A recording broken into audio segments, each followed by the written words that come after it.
Freakonomics Radio is sponsored by Hotels.com. Hotels.com gives you access to hundreds of thousands of hotels worldwide. And when you join for free, you can save up to 20% instantly with member prices. Plus, every stay earns rewards. So when you book one trip, you're already lowering the cost of the next one. Hotels.com is simple, rewarding, and designed to help you get more out of every stay. Sign up for free and book today. Hotels.com. It's all in the name. Freakonomics Radio is sponsored by Amica. You know what they say, if you want to go fast, go alone. If you want to go far, go together. So go with Amica and get coverage from a mutual insurer that's built for their customers, one that looks after what's important to you together. Auto, home, life, and more, coverage that fits your unique needs. Amica helps you protect what matters most. Visit amica.com and get a quote today.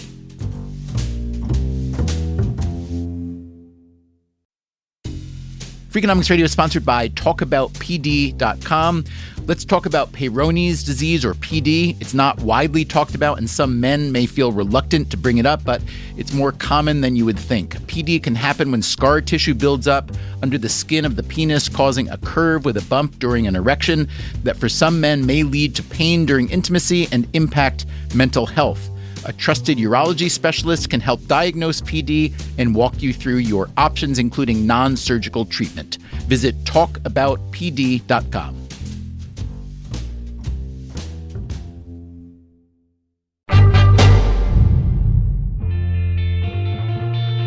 This episode is about a problem. It's a problem that has to do with how we build things in the U.S., but it's not a new problem. The Department of Housing and Urban Development saw it coming more than 50 years ago. There's a report called A Decent Home from 1968, which was commissioned by the Johnson administration, that basically said that construction productivity in the U.S. had grown about 2% per year in the 40s and 50s, and had in the 60s flatlined. That is Ivan Rupnik. He is a professor of architecture at Northeastern University. Productivity, as you probably know, is how economists measure the relationship between the resources that go into a process, money, time, labor, things like that, and what comes out the other end. Humankind has become much, much, much more productive over time, although not always and not in every situation. Let's say you get a new software program that helps you work faster, maybe even better. That might lead to a gain in productivity. But if that same program is too complicated or glitchy, you might not get a gain in productivity. Or maybe the new software is fantastic and fantastically fun, and you spend hours doing something other than the work you're supposed to be doing, then your productivity might fall. So the productivity arrow doesn't always travel in the direction you anticipate. And what happens if productivity declines in an industry that is absolutely essential to our economy? Here is what that Johnson administration report said. There was a potential for major societal impact, not just for the construction industry, but for citizens, if that productivity either continued to flatline or decline. The concerns expressed in that report turned out to be valid. According to a new paper by the economists Austin Goolsbee and Chad Severson, productivity in the construction sector has fallen significantly over the past 50 years. The value added by a construction worker today is about 40% less than it was in 1970. This is exactly the opposite of how productivity has changed in most other industries, like agriculture, manufacturing, information technology. So the construction industry has a big problem, but it's our problem too, because when productivity falls, prices often rise. Here is Chad Severson. It's more expensive for everybody who lives in a house, drives over a bridge, every company that builds a factory, every school board that builds a school. Today on Freakonomics Radio, why? Why has construction gotten so expensive in the U.S.? There's some things that are really sticky because the risks are so high. And what's to be done about it? We need to rethink what we are doing everywhere because it is not working. Could part of that rethink mean prefab? People still look at modular and think of containers. They don't realize that you can build a 5-star hotel with modular construction. If you build it, they will complain. We will deal with all the complaints right after the... Here, whomp it with me. Womp, womp, womp.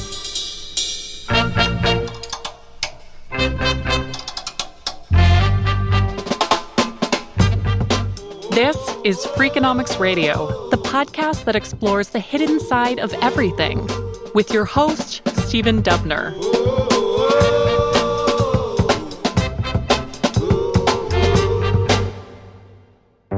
Chad Severson grew up in North Dakota and trained and worked as a mechanical engineer before becoming an economist. Now he's at the University of Chicago, where he studies how companies function or don't function, with a special interest in labor productivity.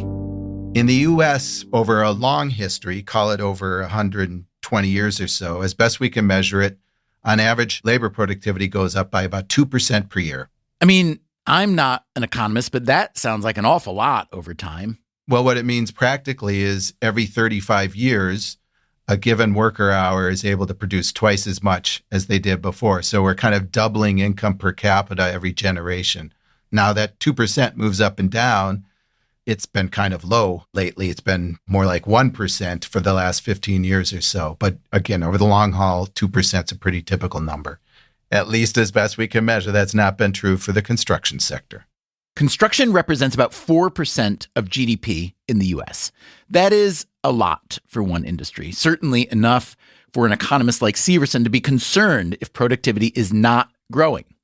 Along with his colleague Austin Goolsbee, who recently became president of the Chicago Fed and stopped answering my emails, by the way, Severson has published a working paper called The Strange and Awful Path of Productivity in the U.S. Construction Sector. I asked Severson, what is it that's so strange and so awful? Productivity has been falling in the construction sector for about 50 years. That is not something that I think anyone's seen anywhere else before. And to be negative for decades on end is strange and awful, because if it's right, it means we're getting worse and worse at doing something that's such an important part of the economy. Is there maybe something unique about construction that makes it immune to productivity gains? One interesting thing is we know it's not just something immutably bizarre about productivity in construction, because it actually did have positive productivity growth from 1950 to about the late 1960s. So it was going up. It was actually going up a little faster than the economy as a whole. Then something turned around in the late 1960s and hasn't stopped since then. So why did construction productivity start falling, and why hasn't it recovered? It turns out those questions aren't easy to answer. You're exactly right. Everyone has their own favorite theory when presented with the facts in the paper, and they're all quite different. I think I've received an email about each one of them from different folks. Some people might think what's going on is overstated because of measurement issues. There's a set of people, it's regulation. It's this regulation, it's that regulation. Then there's others about, oh, it's a problem because the way the industry works, the labor market is all messed up for this, that, and the other reason. Or the incentives are bad because the way contracts work are such and such. So there's folks offering explanations that are in some sense external to the sector and others more internal to the sector. And your tone of voice implies that you don't put a ton of stock in at least any single explanation for being a big lever here. Am I reading you right? Yeah, I think that's right. My view is to have a sector this big, to have so many problems for so long, it just seems odd that it would be one thing that if you just turned that off, everything would magically get better. I asked Severson if he could read me one or two of the emails he received. I think I can find one here. Indulge me while I search through my email. Here's one. Thanks for your work on this long overdue topic. I've lived my entire life in and around this industry. My father was a builder before he retired. I've been a builder and developer. The construction industry is the place that exhibits all of the maladies of the development, planning, design, and construction industries combined.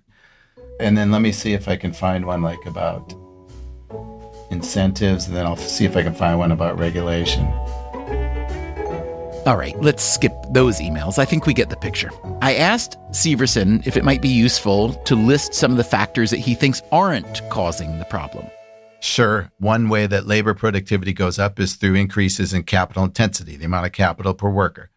So we looked at that. We looked at how much investment the sector has done over the long run and the measured growth in its capital stock per worker, and it's kept up with the rest of the economy. All right. So lack of capital investment, you're kind of crossing off your list. Yeah, exactly.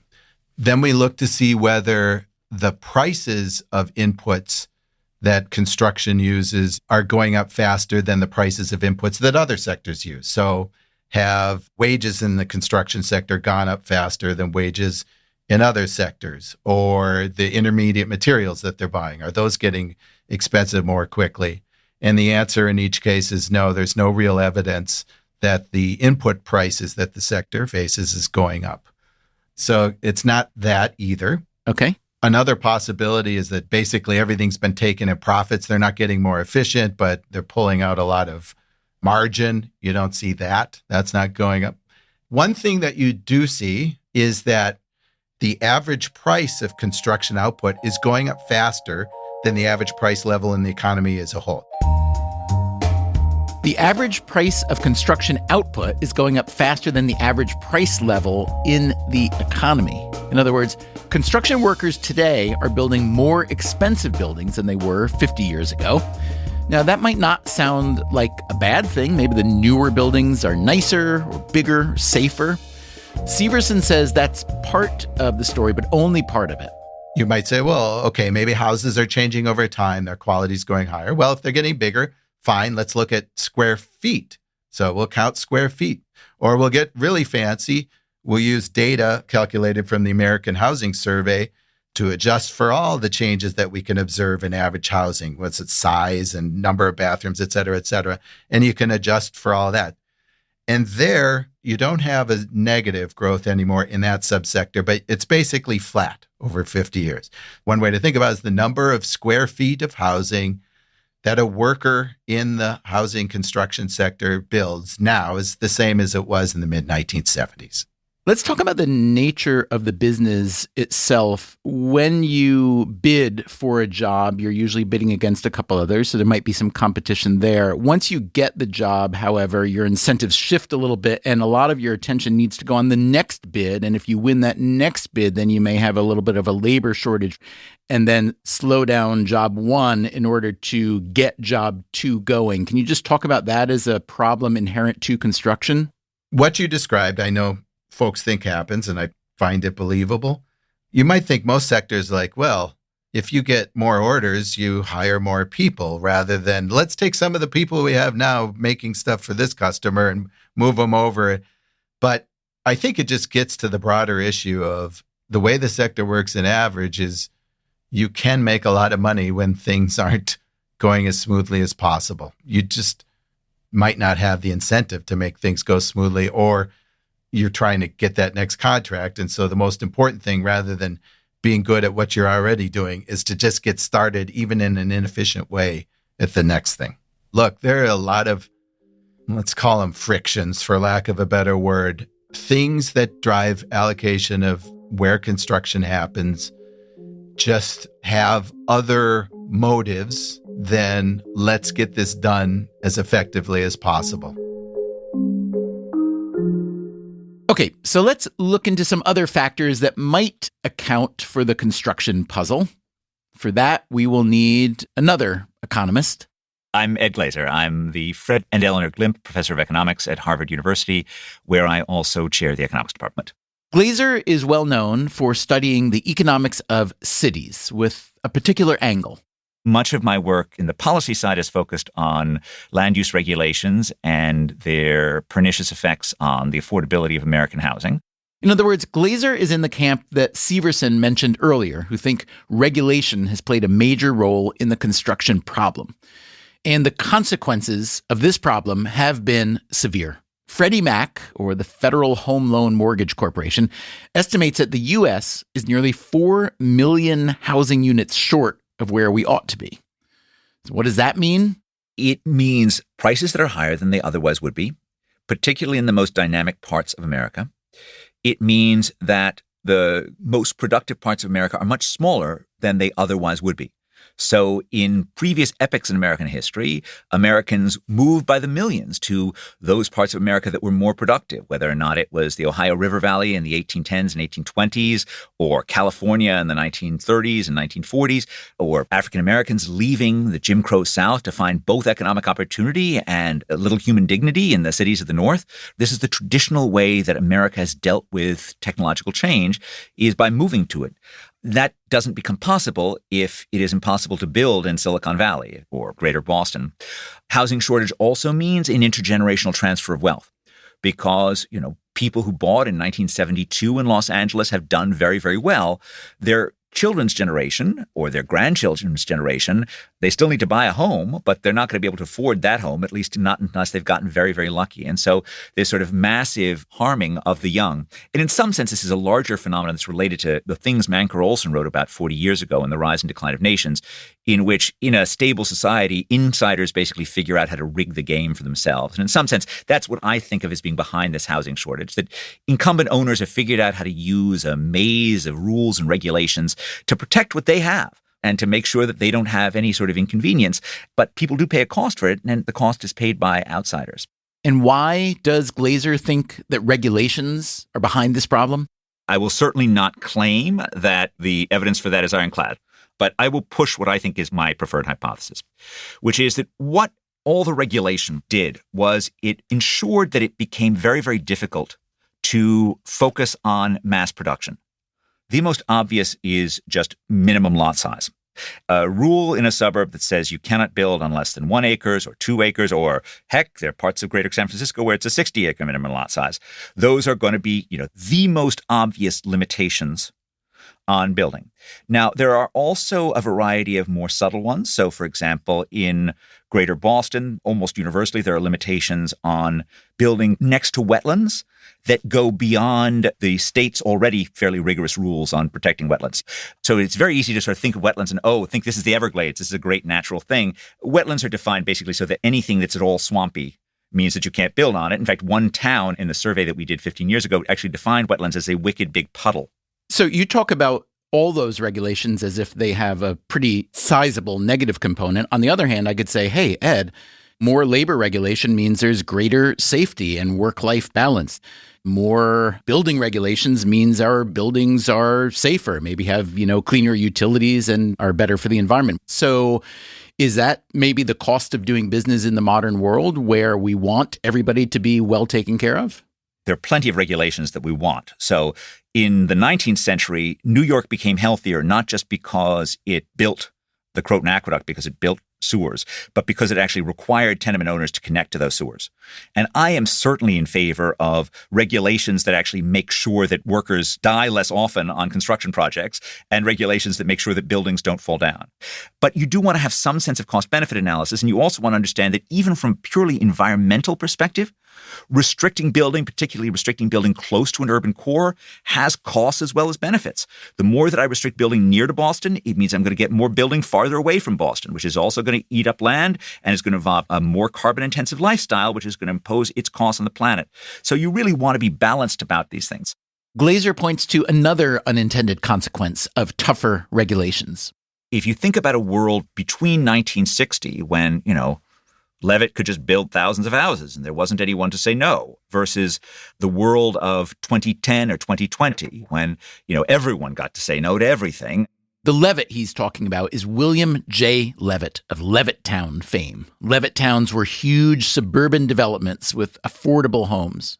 In lots of parts of the world, the projects got smaller and smaller, the lots got smaller and smaller. And what that means, Glazer says, is that most construction firms are also small, or construction establishments, as he calls them. So in construction, there are almost 600,000 establishments with fewer than 5 people.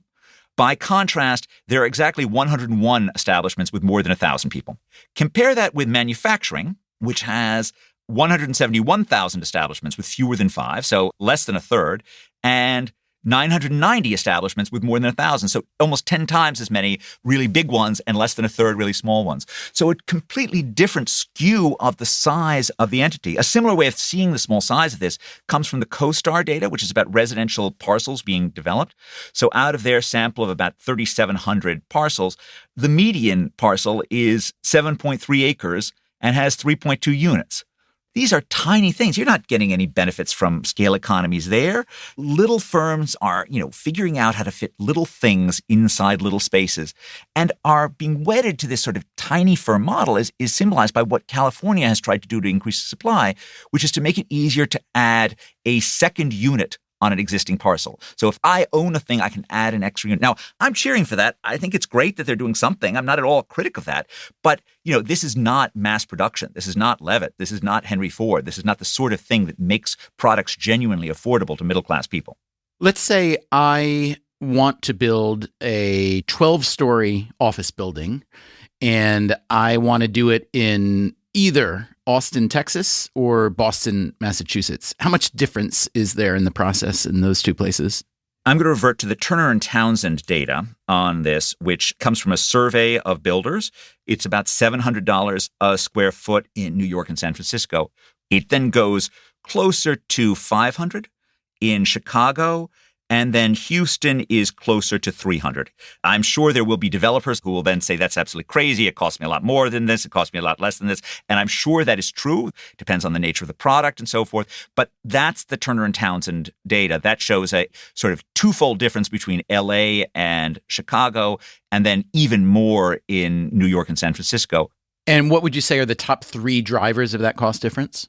So the beauty is, again, this is supposed to be actually the physical costs. And the Turner and Townsend data actually has elements of the things that go into the physical cost. They're going to highlight just the generic labor costs, which are just a lot higher in New York, material costs, which are slightly higher in New York, and then what they call daily plant cost, which is the day to hire a 50-ton mobile crane plus an operator. And of that, the New York versus the average, and this is a global average of cities, New York versus the average in their data, 50% of that's labor. Then 20% is the combination of material and plants. And the rest is sort of a residual unexplained component in New York, which may be something about zoning. It may be something else. Part of that residual unexplained component, not just in New York, but anywhere that makes it hard and expensive to build, may be explained by a rise in what is called citizen voice. The economists Leah Brooks and Zachary Liskow recently published a paper about the rise in infrastructure costs in the U.S. They found that when it comes to building highways, spending per mile increased more than threefold from the 1960s to the 1980s. One cause, they argue, is the rise of citizen voice, which they define as a combination of social movements, legislation, and judicial doctrine that expand the opportunity for citizens to influence government behavior directly to reflect their concerns. You can certainly see the upsides of more citizens having more voice when it comes to big decisions like where to put a highway or a housing development or an office building, but you can also see how building anything can quickly become more complicated and more expensive when there are more public hearings, more fights about land use, and so on. So there is a lot to complain about when it comes to how things are built today in the U.S. Does anyone have anything good to say about it? If we think about 100 or even 50 years ago, your air conditioning was your window and your heating was your fireplace. But now we have much more complicated systems and we're computerizing our building systems. That is Carrie Sturtz-Dosick. I'm faculty in the Department of Construction Management at the University of Washington. Dosick has a PhD in engineering, and she worked in the construction industry for several years before going into academia. She admits that the productivity problem is real, and she says that people in the industry knew it well before Chad Severson and Austin Goolsbee published their paper. Every presentation, every conference I went to had that productivity curve where all the other industries are going up and construction is going down. What is wrong with us? How can we fix it? And there was a lot of conversation around inefficiencies of designers creating drawings, creating information and knowledge, and then passing it over the wall to construction and construction running with it, but losing information and recreating information. So, Carrie, on the one hand, I personally am just in awe of construction. I've done just enough minor construction, carpentry, and so on to know how hard it is to get things right. It's just a complex and difficult thing to do well. And more often than not, it is done well. On the other hand, from my layperson's perspective, at least, the construction industry and the building trades generally seem to operate very much like they did 30 or 50 or more years ago. Like, if Rip Van Winkle came, he'd say, oh yeah, I recognize that much more than he might recognize other industries. Is that the case, or am I underappreciating the change in construction using various technologies? I think it's a yes and question. I think there's some things that are really sticky because the risks are so high. You're spending lots of money to build very big things. We have big toys and we're building big projects with big toys. Those big toys are expensive. If you have a crane on the site, you're spending thousands of dollars a day. So you got to get it right when the people and the equipment and the materials show up so that you're ready to build and spend that time effectively. I think there's a reluctance to try different things and do something new because on the job site, the risks are really high. It's hard to introduce new tech because it feels risky and people want to just do what they know because that's more reliable. I think back to the building of the Hoover Dam, which was done before computer modeling, plainly. And what I've read about it, two noteworthy things I remember when I read about it was that one, it was over-engineered to a great extent because without computer modeling, you didn't know how thick was safe enough. And so better safe than sorry. But it's still working really well. So plainly it worked, but also was the danger. A lot of people died during the building of that. And I can't imagine that we have the public appetite for that kind of danger on any construction project now. Yeah. No, our safety goals in the industry are very, very high. Zero fatality, low major accidents is the goal on all construction projects in the US. And we're still not there. What have been some important innovations in construction over the past few decades that most people don't appreciate or know about? My really extreme example is cell phones. I would suggest, if we looked back at it, that cell phones were probably adopted almost immediately by field superintendents who are out on the job site. You mean I could call the office from the job site where things are going wrong and I can contact the designer, I can contact the owner's rep, and we can have a chat right here, right now, because time is of the essence. So when technology makes their job faster, easier, it's immediately adopted. The challenge is when the value of that technology isn't clear or it's complicated and the adoption is spread across multiple companies or multiple team members, then they have to coordinate their innovation. Is there something in particular you're thinking where the value isn't clear or is complicated? Something you think might have real value, but the adoption is the problem because of that complication? Well, that's what happened to BIM. BIM stands for Building Information Modeling. It is a class of software and protocols that allow the various parties involved in a big construction project to work on a shared digital model.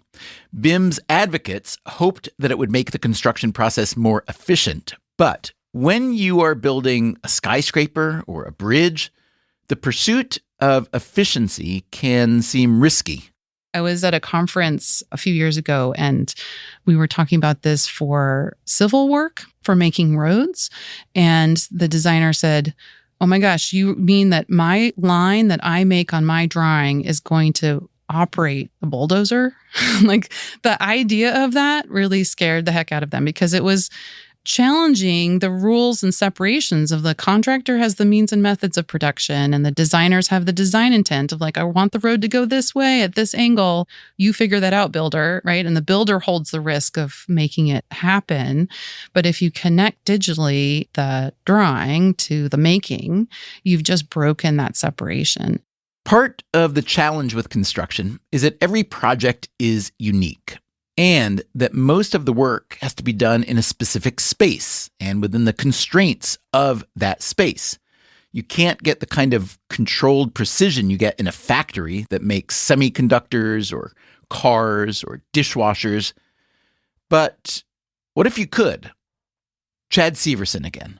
There are a lot of commonalities between construction and manufacturing. You're taking physical elements and combining them in different ways to make a final product for sale. It's just one you do under a roof and they tend to be smallish, and the other you don't have a roof and they tend to be biggish. But why do you have one of these sectors that's famously fast productivity growth and the other one going the wrong way? Why can't we make construction more like manufacturing? Okay, maybe we can. That's coming up after the break. I'm Stephen Dubner, and this is Freakonomics Radio.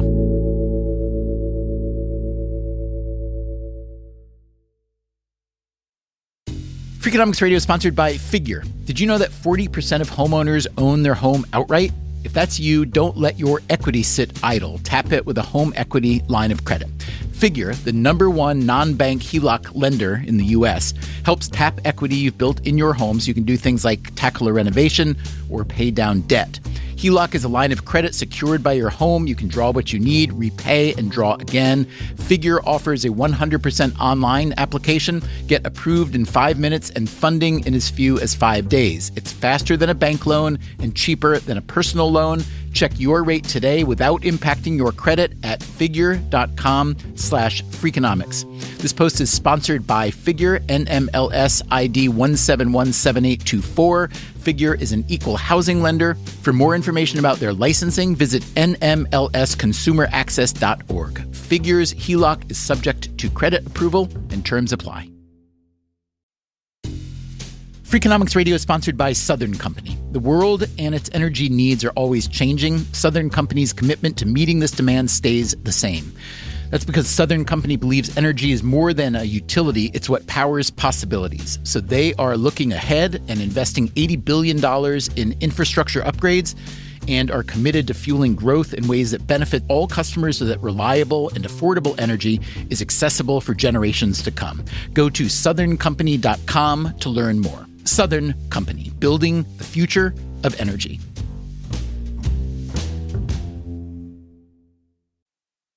Freakonomics Radio is sponsored by Range Rover Sport, a vehicle that blends power, poise, and performance. With a distinctly British design, the Range Rover Sport is built to take on roads anywhere. Free from unnecessary details, its raw power and agility shine. Combining a dynamic sporting personality with elegance and agility, it delivers an instinctive drive. Its assertive stance hints at an equally refined driving performance. Defining true modern luxury, the Range Rover Sport features the latest innovations in comfort and convenience.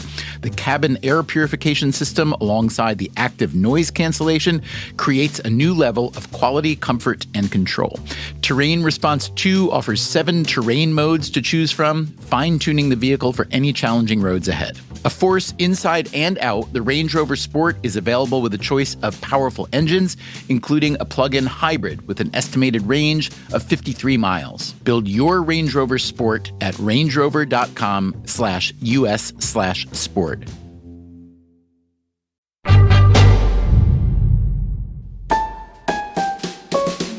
In the U.S., nearly all construction happens on site. Building the frame, laying down the floors and raising the walls, routing the electrical wiring and plumbing, the painting, on and on.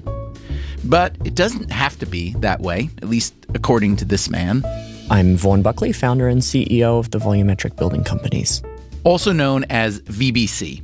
Buckley started the company in 2009 in Philadelphia. When VBC first started, we were building single-family homes and townhomes primarily. Now we build apartment buildings and hotels. But VBC does their construction in factories, not at the site of the eventual building. They build modules that are then shipped to the site for assembly. Buckley says VBC is one of the 3 largest commercial modular construction companies in the world. Our largest projects to date have included the world's tallest modular hotel in New York City, 20-plus story Citizen M Hotel in the Bowery, and one of the largest unit count buildings of modular construction in the US, which was a 410-unit apartment building here in Philadelphia. We're also working on projects that include up to 1,000 units and some really exciting projects in new megacities around the world, especially in the Middle East. Modular construction has some obvious benefits. Speed, for instance.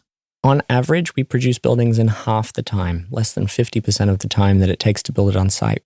The biggest factor in why modular construction is just so much quicker than site built is because we have a dual timeline. So think about it as while the parking garage is being dug underground, all of the floors above are being simultaneously built in a factory some distance away from that job site. When those modules arrive on site and are installed, they're almost completely finished. For example, if we were to build a hotel room, about 90% of the work that goes into that hotel room is complete at the time that it's delivered, right down to the furniture, mattress, and all of the components that are necessary to use the room. Most of the work that occurs on site is foundation, facade, roof, all of the connections to put those Lego pieces together. But the Lego themselves is almost completely finished. Buckley also points to a labor advantage. The work is easier, which means more people can do it.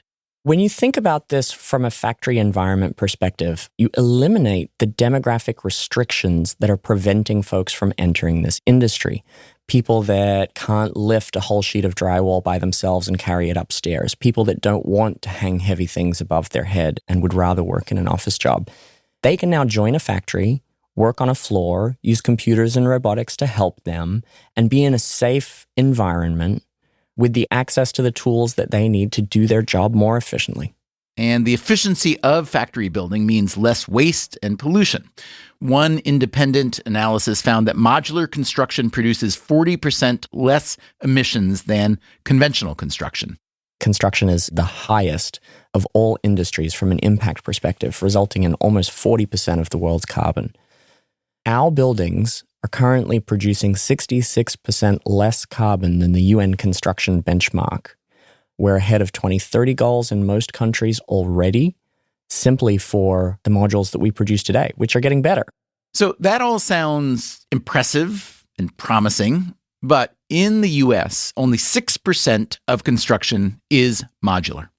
Some countries have more. In Japan, around 15% of houses have prefabricated elements, as do around 80% of houses in Sweden.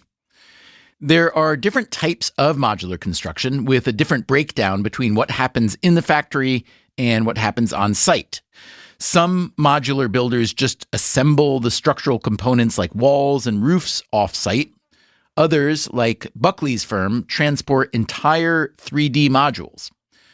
We should say the idea of modular construction is not at all a new idea. Here again is the architecture professor Ivan Rupnik.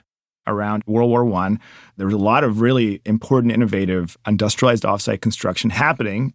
Back then, for instance, you could page through a catalog from Sears Roebuck and pick out one of around 450 house options and then have the components shipped by boxcar with assembly instructions. Think of it as an IKEA for houses.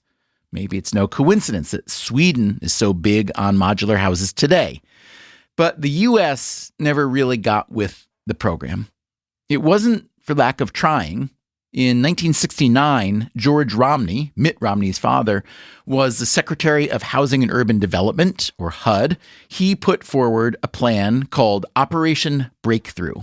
The goal of Operation Breakthrough was to break through what were called institutional barriers in the regulatory framework around construction. Operation Breakthrough promoted modular construction in particular as a means to cut through the regulations and technological stagnation that were already hurting the construction industry. HUD worked with private firms to build nearly 3,000 prototype housing units across the country. But, Rupnik says, the timing turned out to be wrong.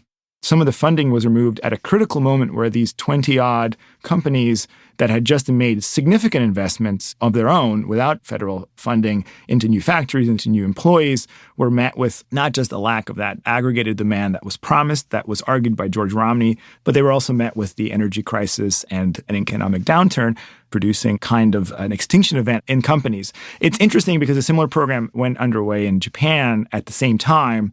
But one of the differences was that those companies in Japan were actually supported by companies like Toyota.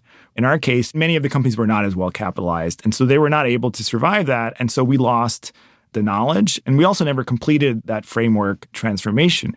Besides teaching architecture at Northeastern, Ivan Rupnik is a founding partner of a company called ModX, a consulting firm that works on modular construction.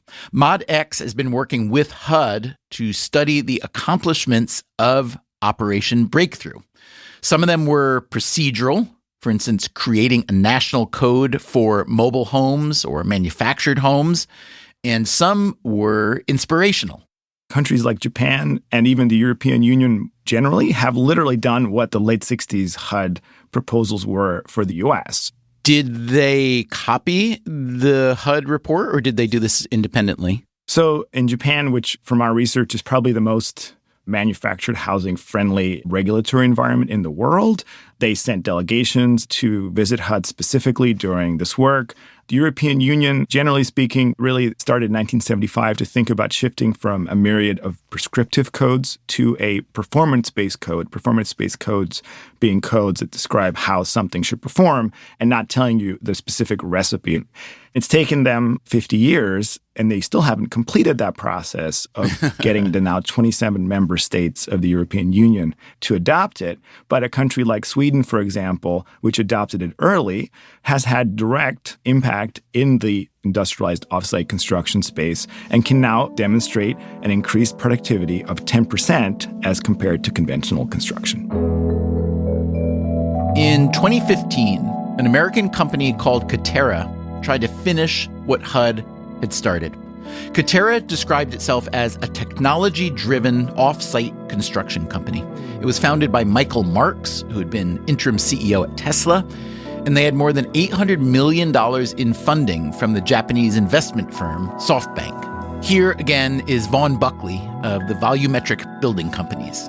Katerra had a fascinating business model, and I think that their goals were really quite noble. They came into a market telling the rest of the world how they were going to build in the future. Buckley says Katerra was intimidating to a firm like his.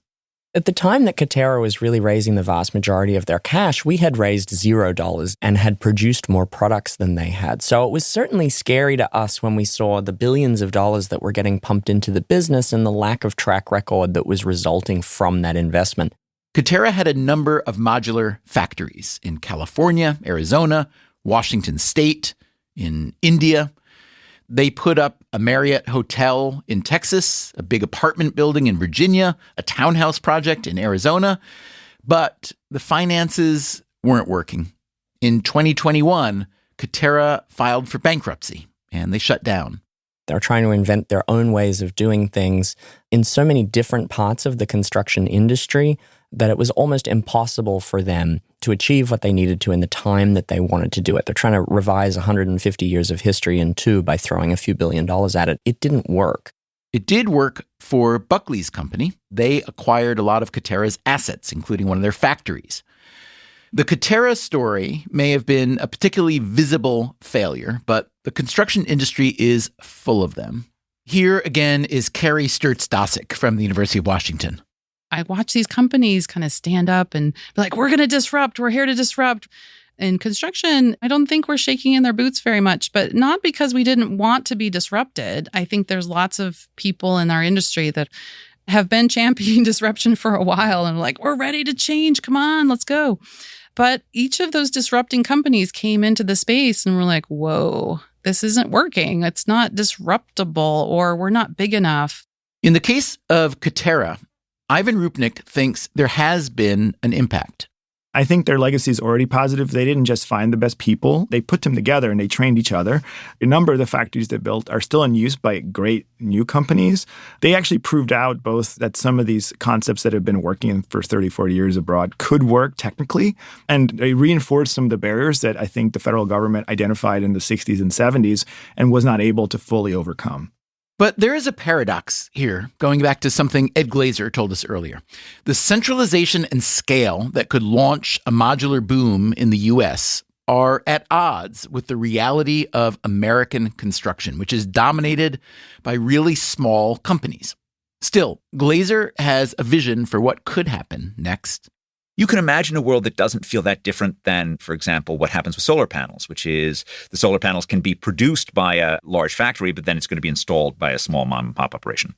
What you're describing here would be a success for housing supply, but it would essentially eliminate much of the value of these small firms, correct? I mean, what they are doing is they are hand assembling a small group of people who will build by hand a house in a particular place, and you are shifting that production to a different place, a factory, right?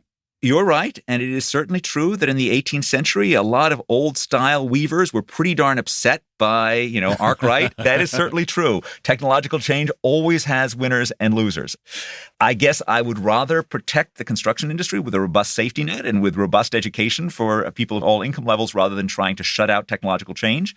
But I'm with you in that it's important to acknowledge that even if the dream that I just suggested comes true, there will be losers from it. But there are also losers in the current system, especially if we're not able to build the housing and infrastructure we need. Vaughn Buckley again. Construction is not just a construction industry problem, it's an every industry problem. Construction builds the buildings that every other industry operates out of. The people that operate those other businesses live in housing that somebody had to build. Our housing stock is aging, our costs are going up, our productivity is going down, our regulations are increasing. The end result here is not good. We are on the way down. We are not at the bottom here. We're going to lose more labor. We're going to lose more people in the industry. We're going to lose the skill that they had. We are in a spiral, and that spiral requires us not to just encourage more people to enter the industry, create more education, or generally invest in new building materials. It requires a complete shift in the way that we are building today in order for us to maintain our output tomorrow. And that's where offsite construction is just one tool in the belt. It's not the only solution to this problem, but we need to rethink what we are doing everywhere because it is not working. So, what combination of old and new can work? That's coming up after the break. I'm Stephen Dubner, and this is Freakonomics Radio.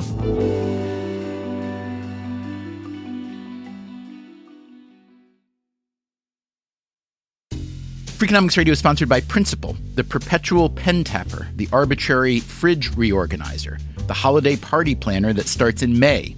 Principal knows that your star employees have their work quirks. Principal also knows how much those employees mean to your business. You need them. They need benefits. Work with Principal so they can help your team with a retirement and benefits plan that's right for them. Principal Life Insurance Company, Des Moines, Iowa. Freakonomics Radio is sponsored by Advantech. No one likes a creaky floor, and builders know that the subfloor sets the tone, which is why Advantech subflooring is engineered for strength, stiffness, and moisture resistance. Advantech products are designed to stand up to the elements and give you a bond so strong it's backed by the industry's first squeak-free guarantee. No squeaks, fewer callbacks, no problem. When the schedule is tight and performance matters, head to huberwood.com/Advantech to lay the foundation of a solid build.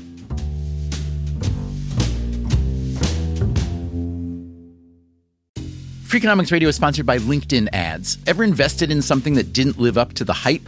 Marketers know that feeling. They optimize for the numbers that look great, like impressions, but then they don't see revenue. LinkedIn has a word for that: bull spend. Instead, you can get the highest ROAS of major ad networks with LinkedIn. Cut the bull spend, advertise on LinkedIn. Spend $250 and get a $250 credit.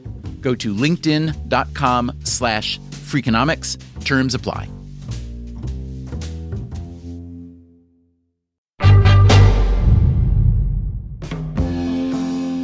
We've been talking about modular construction, mass producing the elements of a building in a factory and assembling them on site as a possible solution to the construction industry's productivity problems.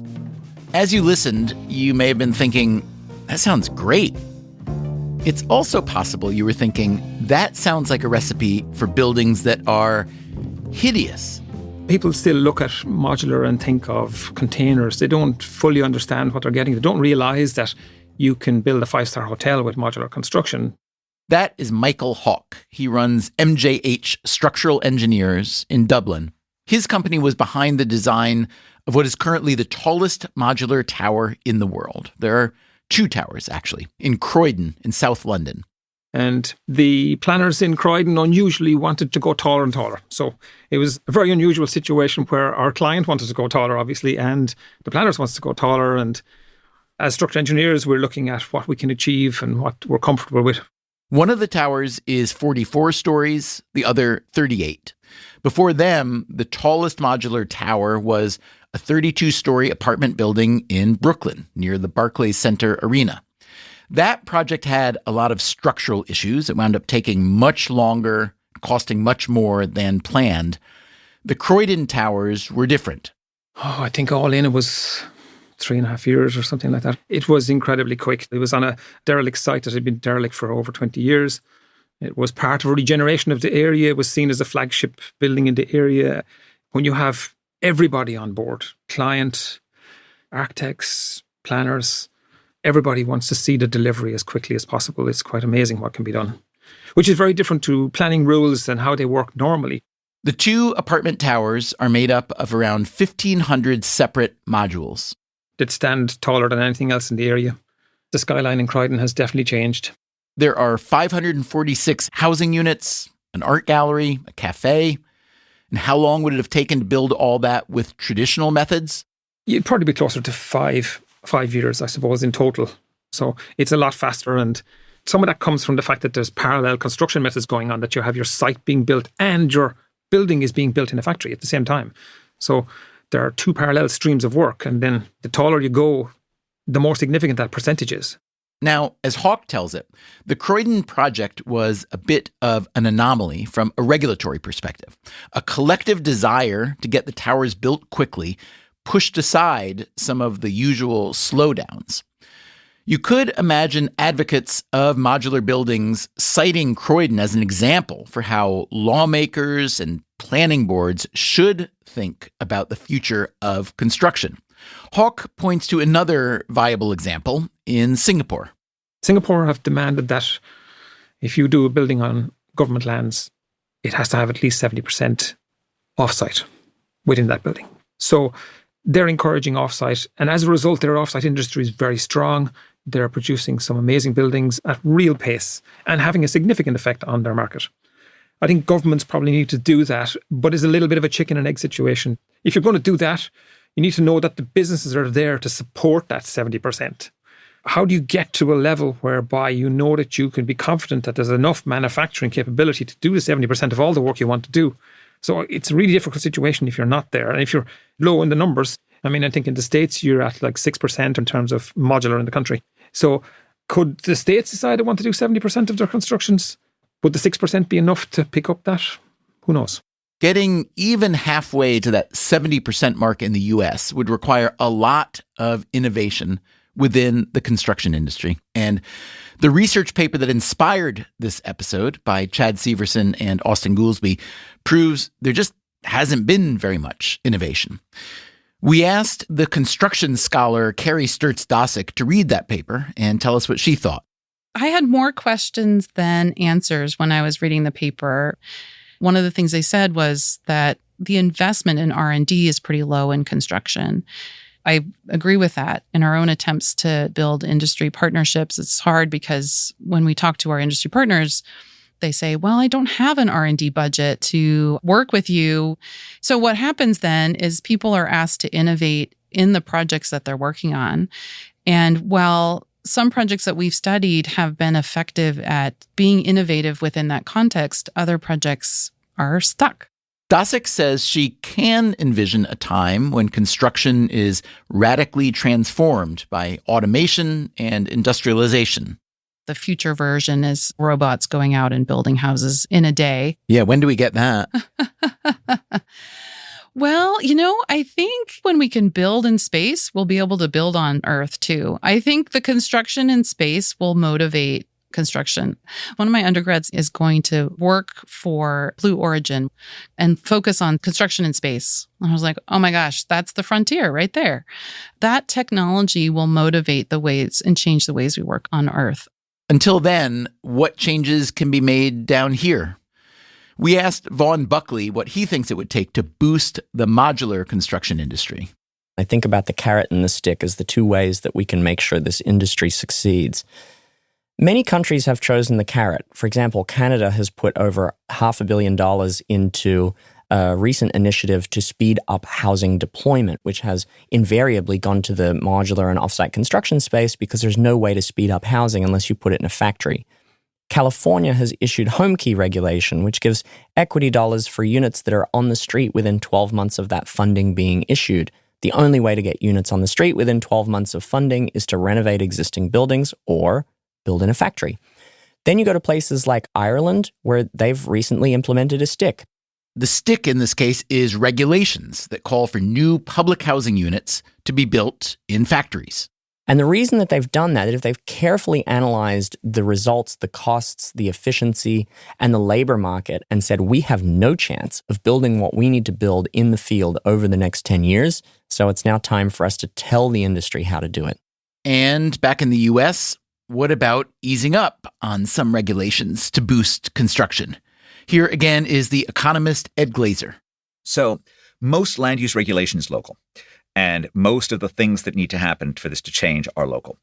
This creates a particular challenge because, in fact, the cause of making housing affordable is not a cause that too many homeowners think is a particularly sensible cause. It's not a cause that they woke up in the morning and said, oh, you know what I'd really like? I'd like the value of my most important asset to decline by 30%. That would be a really great outcome for me. But that's fundamentally what we're talking about when we're arguing for affordability. And for that reason, it becomes sort of really close to impossible to, just jawbone the localities to make changes. The push has to come from somewhere else, even if it's localities that are making the changes. Can you describe a future in America where the different players, with guidance from people like you and others, could produce a lot more housing more easily, more efficiently, and more cheaply? In other words, how important would that be to the functioning of this country and the society in the future and so on? Imagine Silicon Valley. Imagine Boston. Imagine New York. Imagine the possibility that some parts of these cities, and they wouldn't have to be huge if you allowed lots of density, we just tore up the rules. We just actually tore up the rules about how density could be. We said, as of right, you can build up to 50 stories, whatever you want to do on this stuff. You've got to be safe. You've got to make sure that the buildings aren't going to fall down. But basically, you can build what you want. Imagine in the highly priced parts of America, how many builders would actually like to take the people up on that, like to take the communities up on that, and, create innovative ways of supplying lots of that construction in ways that actually, provided lots of ordinary people with affordable units. And I think the more of these things that you had, the more that you would end up catering not to elite buyers, but to ordinary buyers, and the more pressure there would be to figure out how to do the building cheaply and at scale. And maybe we start by just buying out the existing owners at, twice their housing values, 3 times their housing values, something like that. We engage in a very generous buyout program, and then we just say the rules are that you now allow huge amounts of building in this area.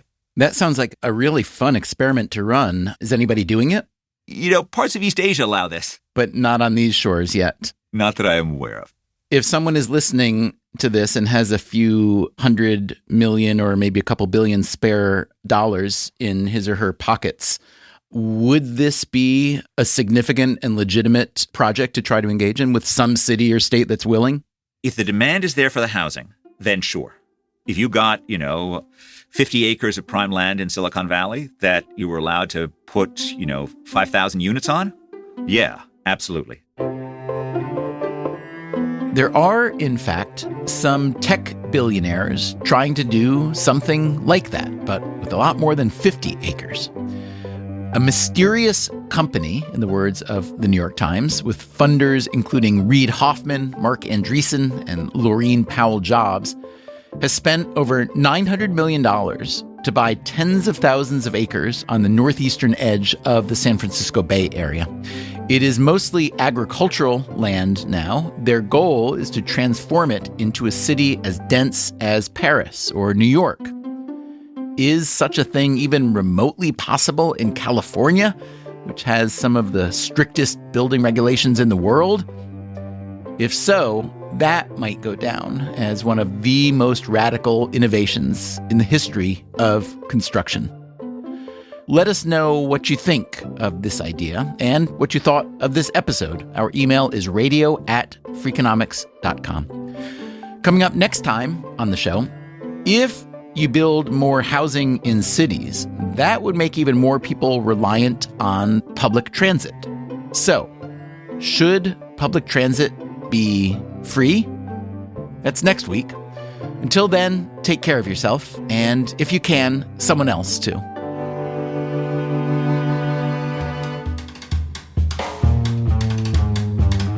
Freakonomics Radio is produced by Stitcher and Renbud Radio.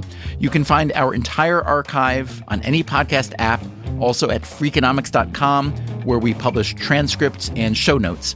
This episode was produced by Alina Kullman. Our staff also includes Eleanor Osborne, Elsa Hernandez, Gabriel Roth, Greg Rippin, Jasmine Klinger, Jeremy Johnston, Julie Canfer, Lyric Bowditch, Morgan Levy, Neil Carruth, Rebecca Lee Douglas, Ryan Kelly, Sarah Lilly, and Zach Lipinski. Our theme song is Mr. Fortune by the Hitchhikers. All the other music was composed by Luis Guerra. As always, thanks for listening. I can say right now that my neighbor is engaging in a large construction project on his house, and I have not said anything negative about that. You have a chance now. You've got a microphone in case there's anything you want to get off your chest.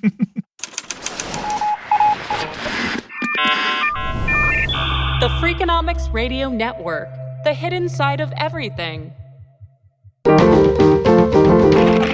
Stitcher.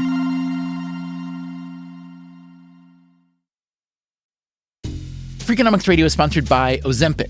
Innovation happens through rethinking what's possible, and when it comes to GLP-1s, Ozempic pill does just that.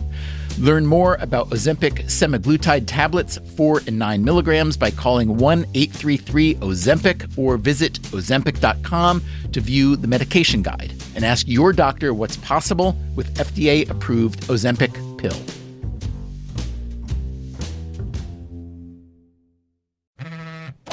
Your package says delivered, but delivered where exactly? The hallway? The lobby? Your neighbor's apartment? Instead of playing detective with your deliveries, get a mailbox at the UPS store. We'll sign for your packages, text you when they arrive, and keep your deliveries low-key under lock and key. Get 3 months free mailbox services with a new annual agreement at the UPS store. For full details and to get your coupon, visit the upsstore.com/offer. Welcome back to Should I Get It Delivered?